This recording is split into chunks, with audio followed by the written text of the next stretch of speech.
Киевский суд отправил митрополита Павла в СИЗО до 14 августа. Круглосуточный домашний арест заменен наместнику Киево-Печерской лавры на содержание под стражу с возможностью внесения залогов 33 миллиона гривен. Он обвиняется в разжигании религиозной розни и оправдании действий Российской Федерации. Владыке грозит до 8 лет лишения свободы. Однако, хочу отметить, Максим Юрьевич, вы привели в своем телеграм-канале очень интересную параллель.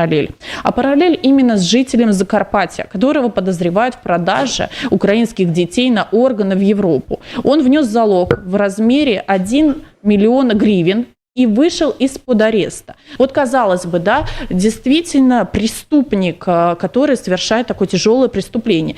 И что, казалось бы, 1 миллион гривен для человека, который торгует орган. И наместнику Павлу 33 миллиона гривен под залог. Вот как вы оцениваете правомерность и равнозначность решения этих дел?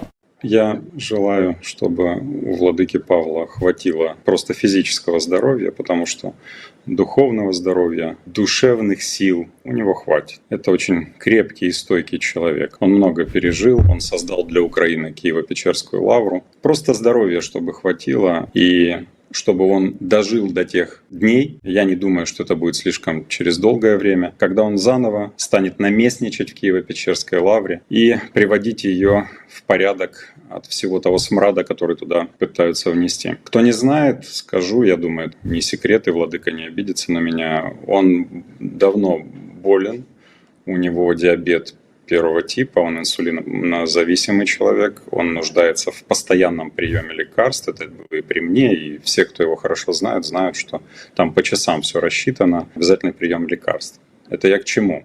В следственном изоляторе, куда его отправили, вполне могут создать такие условия, чтобы вовремя инсулин ему не дали для того, чтобы он погиб. У меня нет сомнений, что уголовное преследование его высосано из пальца, точнее, это обвинение абсурдное, дебильное, которое ему предъявили. Ему, человеку, который объединял прихожан и верующих, предъявили обвинение в разжигании розни. Это чушь собачья, равно как и в госизмене, тоже чушь собачья.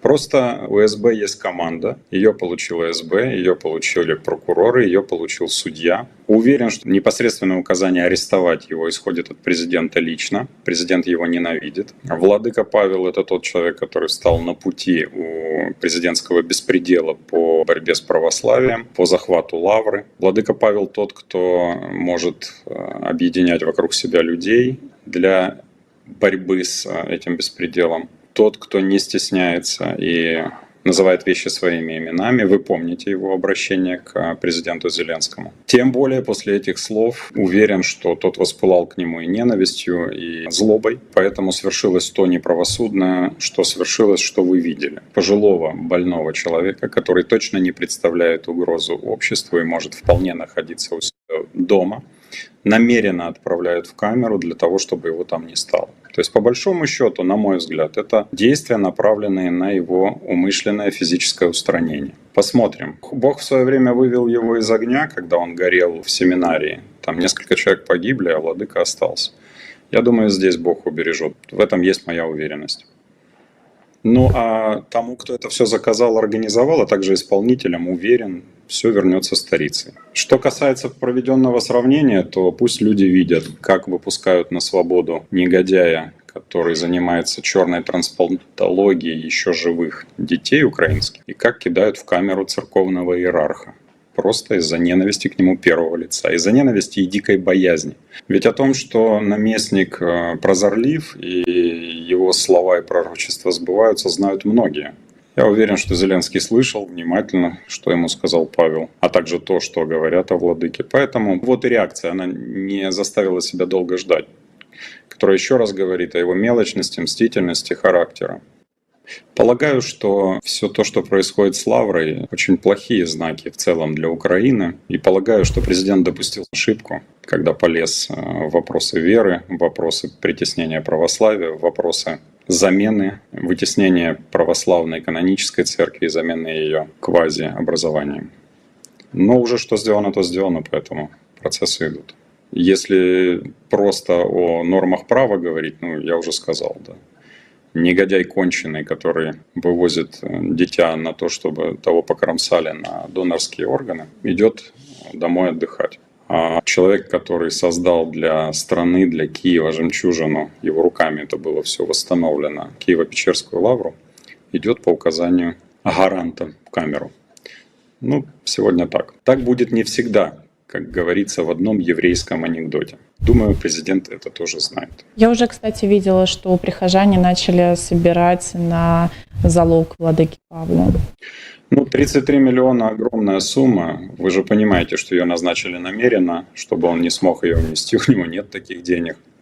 Его там обвиняли во всякой чуши, но только чушки и обвиняли, и дураки в это верят. Потому что у него, как у монаха, да, он занимает один из высших постов в православной иерархии. Он наместник Киево-Печерской лавры, он митрополит, но у него, как у иерарха церковного, нет собственного имущества. То, на чем он передвигается, автомобили, подарены церкви. Они принадлежат церкви. То, где он живет, принадлежит церкви. И, кстати говоря, кто не знает, живет он в основном в лавре. Там небольшое помещение из по-моему, 2-3 комнат у него. В одной комнате проводятся приемы людей и ведется документарно-хозяйственная работа по управлению огромным хозяйством лавры и монастыря. Спальня его, столовая, кухня. Вот так выглядят чертоги этого человека, кто не знает этого. Желаю ему здравствовать много-много лет. Это человек огромной души и очень глубинный, глубокий. Он умеет так понять, встретить, почувствовать человека, что ощущение погружения в какое-то в облако, как вам это передать, успокоение какое-то.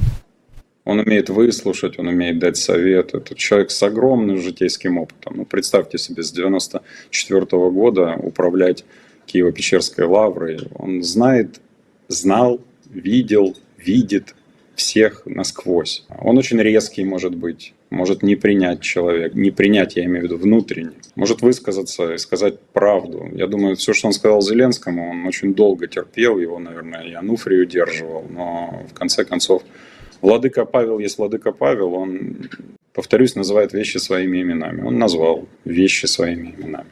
Здоровья ему, мира. Я надеюсь, что он будет и дальше правлять лаврой, которую его руками, его помыслами, его трудами Бог создал на этой земле.